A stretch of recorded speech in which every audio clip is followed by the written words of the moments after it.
I've made a lot of mistakes. I continuously make mistakes. I'm not perfect.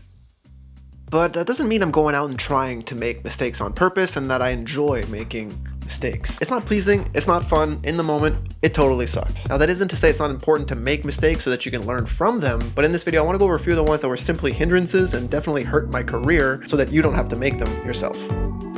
Let's get into it. Hey everyone, welcome back. My name is Sergio and I'm a commercial photographer here in Victoria, BC. I've been shooting a little over a decade now, and that's a lot of time to be making mistakes. And you know I'm the first one to tell you to go out and make mistakes on purpose. It's something that you should strive to do because you can learn from them and you'll never know what those mistakes are if you don't go out and actually do them. Some mistakes can be a little bit more calculated than others, and some of them just sneak up on you. And in this video I separated those mistakes into shooting specific ones as well as business specific ones, as well as the main overarching mistake that I've been making that I still continue to make today. When it comes to photography, I can see why it's so fun to be absolutely pixel perfect about everything. That's one of the main reasons I've always enjoyed photography, especially editing. The retouching aspect of making sure every pixel is exactly the way I want it to be is fun. But it's also tedious, and it impresses absolutely nobody except yourself. Unless, of course, you're trying to be a retoucher or an editor or something. But if you're just trying to be a photographer, over-editing and making sure that everything is absolutely pixel perfect until you release it or give it out in the world or what have you is going to hinder your process and your progress, I guess. Nobody sees those things other than you, especially if you're zoomed in at 400% and then you're uploading things to social media websites that have 2,000 pixels wide. And that's not necessarily just social media. You can be editing things for a billboard. Those people are seeing it for half a second from 500 meters away. You don't need to worry about the outlet in the wall. If the image is good enough, you should be able to move on to the next one. And if you're getting paid as a photographer, you should spend more time on set, making sure that the image is as close to as your final product as possible, rather than trying to rely on editing and on time wasted, when you could be just hanging out with your friends, skateboarding, having a couple drinks at the bar, what have you. Everything I've always done in editing, anything we just do in editing mimics something you could have done in photography. So take that time and make your photography a little bit better. If that means adding an extra stand with an extra reflector instead of boosting your shadows, then that's what it means. If that means making sure you have an assistant on set that lint rolls all your models, then make sure that that happens. But try to remove as much editing as possible so that you can feel, maybe more confident as a photographer and a little bit more accomplished as a photographer as well.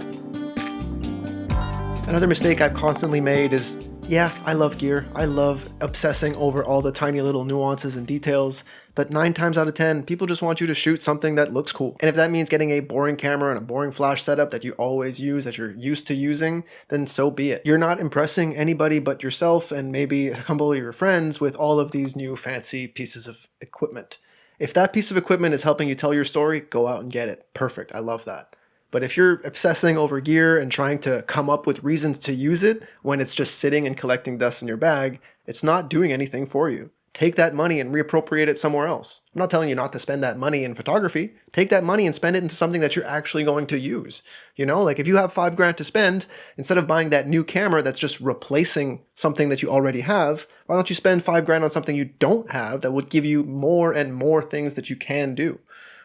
Just think of what your money is doing for you. I'm not telling you not to spend your money. I'm not telling you to be like, you can't buy new gear because everyone who has new gear is... That's not the point I'm trying to make. With that money, reinvest it into something that you're actually going to utilize. I often ask myself, is it new or is it improving something? And it's never new and improved. I don't understand those commercials. If something is new, then it's not improving on anything. And if something is improved, then it can't be new. So whatever. Anyway, but if something is either new or improving your workflow, then you can utilize that to actually go out and buy it.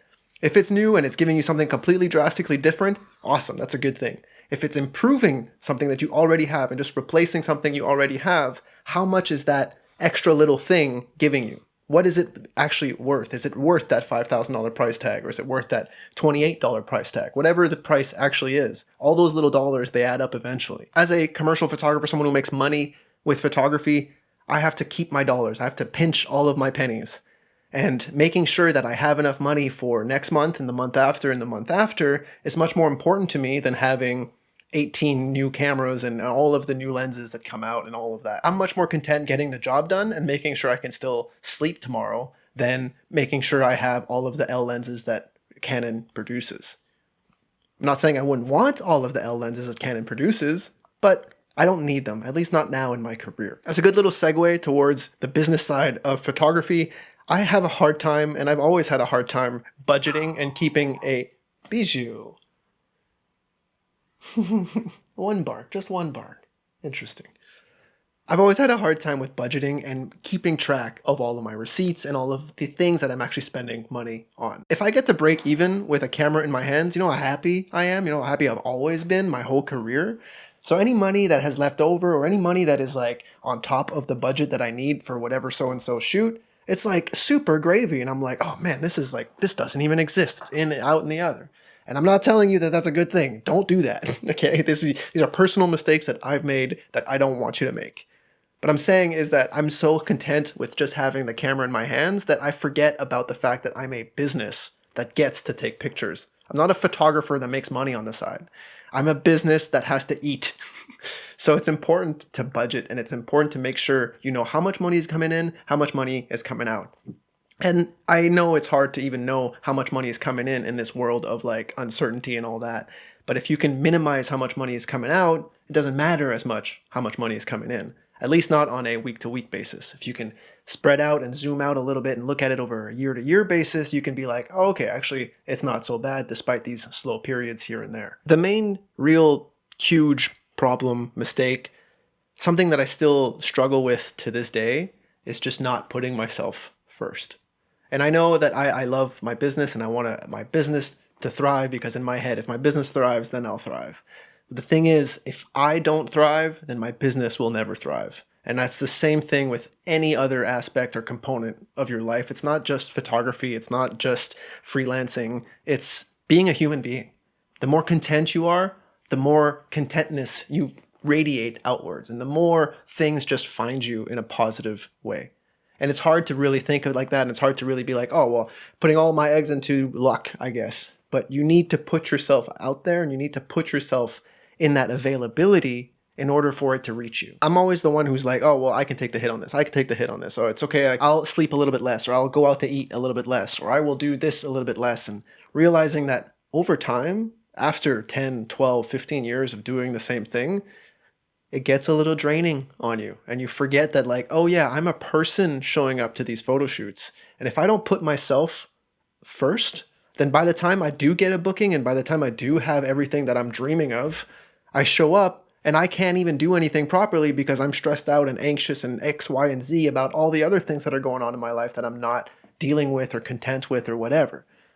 So the more you can control the who you are and who's coming to those photo shoots, the better you'll be as a photographer. Don't worry about the how to shoot at 1.2 and how to do a shutter drag and how to do XYZ kind of like technique.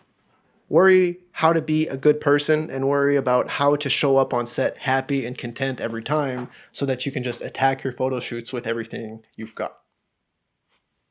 Thanks for watching. Thanks for letting me rant today. It's my dog's birthday today, so happy birthday to Bijou, who interrupted earlier, which is probably why she interrupted. But yeah, so everybody leave a happy birthday comment for Bijou down below. Subscribe if you're new here, leave a like on your way out, and I'll see you on Monday. Later.